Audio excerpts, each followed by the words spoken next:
You are running out of time. Listen to me, you're running out of time. You never know when your opportunity is that opportunity. It may not be 2 years from now. It may not be 3 years from now. It may not be 4 years from now. Your opportunity might come in the next 6 weeks. My man told his grandfather, I'm graduating, and 2 weeks later, even before he literally marched, his grandfather passed. Who's gonna pass in your life because you average? Who's not gonna see you blow up? Who's not gonna see you accomplish your goals? Who's not gonna be able to enjoy the fruits of your labor with you? And one day you're gonna be great, but you think you got time. You think you got time. AET 3 years from now. I'm telling you, you deserve to be great now. Some of you will never be, you'll never have, you'll never do, because you sitting around waiting on a phone call, because you sitting around waiting for somebody to give you an opportunity. Your opportunity to get your mama out of that neighborhood and get your mama into a new neighborhood, listen to me, that opportunity might come in the next 6 months. You new at your job and you like, E.T., look, I just got here. I got forever. Listen to me very closely. You gotta hear me. You might be at that job another 10 years. You might be there another 20 years. But that opportunity, somebody's about to leave and get another job. Hear me very closely. Somebody's about to quit. Somebody's about to get fired. And you will not, listen to me, you will not be ready at that particular moment to go to the next level.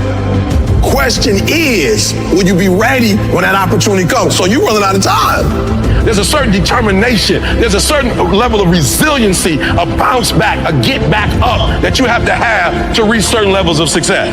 It's about being prepared beforehand so that when the opportunity comes, you are already ready for the opportunity. It's not playing Call of Duty and waiting by and putting the phone by you, waiting for somebody to pick up the phone and call you. That's not what it's about. Preparation. We're getting prepared just in case the opportunity comes. I don't want to start practicing on the opportunity. I want to practice before, so when the opportunity comes, I can stroke it. Are you hearing what I'm saying? You are who you are in practice when you play. And if you hadn't practiced, then when it's time to play, your play is going to be practiced. You heard me? Your play is going to be practiced. So it's working in the off season. It's doing what you got to do in the off season. So when the regular season come, you ready. You heard me say it before. I am an athlete. I am a professional. So whether there's a game or not, I wake up and shoot. I heard a little kid call me last week. He said, E.T., thanks, bro. I got up today at 5 o'clock in the morning and I'm practicing my soccer game. He said, but guess what? That's not what's important. He said, I'm not on the team, Eric. He said, I didn't make the soccer team, but I'm getting up at 5 o'clock every morning practicing as if I made it. There are two types of people. There are people who plan for events, and when the events don't show up, they don't show up. And then there's another group that's hungry, and they want it as bad as they want to breathe. And whether there's an event or not, they getting up. Whether there's an opportunity or not, they getting up and getting dressed. They getting up, they getting out, and they going to make it happen. Are you hearing what I'm telling you? I don't plan for events anymore. I plan because it's a part of the process. I plan because I'm a professional. I plan because I create my own luck. You ain't got to rely on nobody to get off average but you. So if I was to ask most of you, you already know what your challenge is. You ain't dumb. You know what it is. You just don't fight it. And at what point are you going to fight against that nature in you that you know? And you have the power to be great. It's in you. You capable of it. Now, you have to understand, if you stay average and you stay good, you'll never get to where you're trying to get to. And I'm challenging you to fight it. We all have 24 hours. What makes some of us average, makes some of us good, some of us great, is not the family you was born into. Right? It has nothing to do with that. It has nothing to do with your socioeconomic status. It has everything to do with how you command your life. People act as if you grow up in a house where your parents are rich, you're automatically, bro, we can look at people who grew up in wealth. They own drugs too. They make bad decisions too. Unfortunately, they take their lives as well. It doesn't matter where you come from. If you don't activate you, the environment doesn't matter anyway. It's the mindset. And so when I look back, like I had a victim mindset, like everything was about somebody else. All the anger and the frustration and the hurt, it was all blaming. Everything was about this person or that person or this person. Everything that's supposed to blow me up and take me to the next level is somebody else's responsibility. I never even realized I was where I was because of who I was. And I was actually getting the physical manifestations of my thoughts, of my feelings, my emotions. Like I was creating this and didn't even realize. I thought my mom created it. I thought my father created it. It's like, no, E, you created this. And I'm gonna tell you, the moment I realized you are the greatest common denominator, like you the common denominator. Once that realization hit me, it was like, oh, okay, you got some confessing to do, bruh. And I'm gonna tell you the hardest thing that I've ever done. Somebody asked me the other day, like, what's one of the hardest things you ever done? The hardest thing I've ever done was look in the mirror and tell myself I was sorry. And so the Eric Thomas that you've seen, that dude is the dude that looked himself in the mirror, was like, yo, you owe yourself an apology. You owe yourself correction. You owe yourself change. You need to be taught. You need to be trained. You need to become a better human. That was one of the most difficult days of my life, was looking at myself, correcting myself, telling myself I was sorry, and then moving forward saying, now what are we gonna do from this point? You always blame somebody, but why? And the reason why is because it was easier to put it on my mom and my dad than for me to have to do the work. Because what I didn't realize as a young adult is that when you say it's somebody else, whether you mean to do it or not, you give them the keys to your life. You said it. They didn't do this, and because they didn't, because they got the keys. Feel this word, vision. It means the ability to see the end before you even get started. And that's what I need y'all to do for me. Like, don't get so caught up on, counting the cost. I'm gonna have to do this. I'm gonna have to do this. No, I want you to see the vision. I want you to see the full picture, and then we're gonna walk into it. Like I had a vision of getting a GED, a vision of getting a 4-year degree, a vision. Listen to me, it just didn't happen on its own. I had to see it first, a vision of traveling across the world. I'm trying to tell you, if I can do it, anybody can do it, but it's not working harder. You need to be more disciplined about your mindset. You're already in pain. Get a reward for it. Look, do me a favor. Everything you say, you're right. But why go through life with whatever people did to you when you were younger or a young adult, and then you have to live with it for the next 40, 50 years? All the stuff that you said was absolutely right. My daddy wasn't there. My mama did this person did to me. Why would you let them destroy your life? Let's go. Why would you let them own you?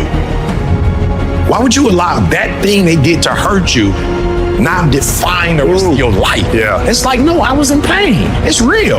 That's what I'm saying to everybody. We all go through pain. Some of us go through pain and it becomes our tombstone. Some of us go through pain and it's a scar, and we live a life of reward. So I'm just gonna say, you gotta deal with all of that, because when you get here, when you get to this level, you ain't practicing no more. You either got it or you don't. You don't even realize it's a blessing that you're not there yet, because had you got to where you wanted to get to, most of you might lose it.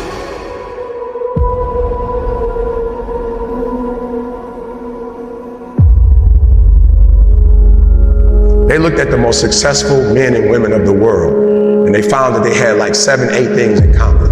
And one of the things they all had in common was a routine. They are obsessed with their routine. They don't have a gap of wasted time in their routine. I realized the reason why I'm so successful and the reason why I don't get in trouble like I used to when I was younger is because when I was younger, man, my schedule had so many gaps in it.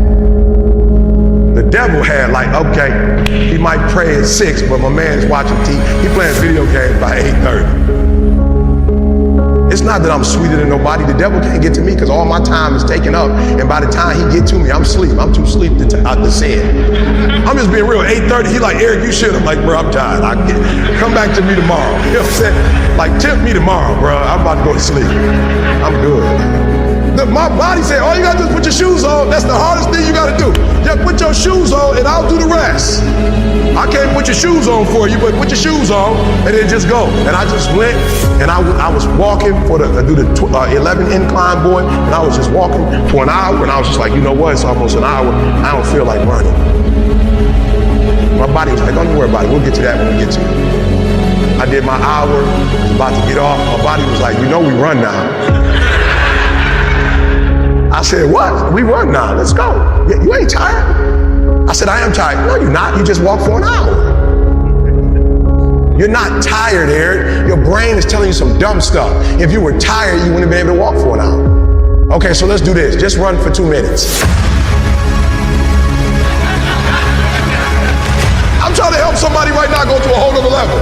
The Bible says the reason why you go back to sleep is because you've always gone back to sleep. It's like a default. You go back to sleep because all you gotta do is stop going to sleep, and then you're gonna stop going to sleep. All you gotta do is stop fussing and cussing, and you're gonna stop fussing and cussing. All you gotta do is stop spending all the money you got and start saving it. Listen to me, I became #1 in the world. I became a millionaire not because I made more money. I became a millionaire because they told me millionaires only live off of 30% of their income. I want to make it plain for you. I became a millionaire because I did what millionaires did. I stopped living off 100%. I paid my tithe, and then I was like, all right, E, you only got 20% left. Put the rest up. So the first thing I did, listen to me, the very first thing I did to become rich, somebody said, E, to be rich, put 6 months of your earning to the side. So I was like, all right, bet. That's what the rich told me to do. So I put 6 months to the side. How long did it take? I don't remember, but I put it to the side. Then somebody was like, yo, E, you need to put 100,000 to the side. I was like, all right, 100,000. DD, we're gonna put 100,000 to the side. Then somebody was like, yo, you need to get your credit score up to 800. I was like, all right, gonna get my credit score up to 800. Then somebody said, E.T., if you want to be Tony Robbins, there's no way you'll be able to be like those dudes when you don't have the language they have. You need to go get your master's and a PhD from a white institution. I said, what? I went to Oakwood. I went to HBCU. He was like, yeah, but you didn't learn the language of Zig Ziglar at Oakwood. So Oakwood is a phenomenal place. Oh, y'all not hearing what I'm saying. I just said something, you missed it. Now you need to go to Michigan State University. CJ, you see my master's degree anywhere? What about my PhD? Not in the office, not at church. You didn't see it in my house? I didn't go to Michigan State to get a PhD. I went to Michigan State to learn the majority language. Listen to me very closely. When you graduate and you get a job, if you want to get paid, you never say no. You never say it can't get done. Don't you ever say out your mouth it can't get done. Even if you feel in your heart it can't get done, you don't say it out loud. You let the broke folks say that. You let the folks they find first say that. You always say it can get done. Even if you don't think it can get done, just say it and try to make up something. But every time I put on a dress shirt and button it up, I just feel, and I hear people say all the time, man, you look like you dressed for success. I'm like, is putting on a shirt and a tie dressed for success? I'm dressed for success. I'm getting paid. I'm dressed for success. I'm not dressed like he dressed, but I'm dressed the way I feel comfortable. I feel good being me. I feel good not to have to, like, not only can I say no, I don't have to explain why I said it no more. It feels good being me. Because guess what? I can never be sweet being you. The majority of you are poor because you read poor stuff. You watch poor stuff. Bro, you just scrolling through like you ain't got a life. For real, some of y'all on Instagram, you're on there for 30 minutes. If I ask you what you saw, you don't even know. You just scrolling through. Rich people don't waste time. They realize it's their most important commodity. They don't watch a lot of TV. They don't do a lot of entertainment. If they're not working, they're studying their craft and getting better at their craft. So I need you to stop having the poverty mindset. So when I quit my job to be an entrepreneur, my mom was like, whoa, what are you doing? I was like, I'm quitting. My mom was like, don't you dare quit. You're going to embarrass me. You got a wife and kids. Does YouTube have insurance? Does YouTube have a 401k? And I was like, yo, Mom, I ain't trying to be funny and I ain't trying to be disrespectful. I love you. But you can't teach me how to be a millionaire because you're not. You come from the working class, and I'm not mad at you, Mom. We wouldn't be where we are without you. But you told me that every generation is supposed to get better. So I'll take your values, but I won't take your work ethic. Because rich people don't work, they think. Poor people go, clock in, I make this much an hour. Rich people go, I put them to work, and I make this much an hour. See, what happens is you're working for you and your family, one, they got 40 of you working at one time. So they giving you 20%, and then they keeping the 80% off of 15,000 people. So what you have to decide is, are you gonna keep being the 99%, or are you ready to be a part of the 1%? Because it doesn't make a difference where you come from, high school dropout. It doesn't make a difference where you come from, GED. It doesn't make a difference where you come from, a 17-year-old mom that got pregnant. It doesn't make a difference where you come from, took 12 years to get a 4-year degree. It doesn't make a difference. You know what makes a difference? What makes a difference is when you become a 99% or a 1%. And when I start thinking like, acting like, and behaving like a 1%er. So I went to every single class, and when the teachers was talking, they thought I was just doing homework. I wasn't. I was listening to how they conjugate verbs. I was listening to how they tell stories. I was like, ooh. I peeped it out, y'all. They way more linear. So that I realized when you do corporate, it's A, B, C, D, E, F. It's 1, 2, 3, 4, 5. It's topic, body. It's topic, support, conclusion. I need your language though if I'm gonna compete. I need your rules if I'm gonna compete. I need your codes if I'm gonna compete. The problem with most of you is you don't have a 1% language. You got a poverty language. There was a language that I needed to learn. Does it mean I need to abandon the language that I learned? Absolutely not. Don't be average, like for real. Whatever it is you do, do it and take a different perspective. Listen to me very closely. The problem I have with most kids, if I tell you what it takes, most of you will die of exhaustion. You pass out before you reach 10,000 hours. You just pass out.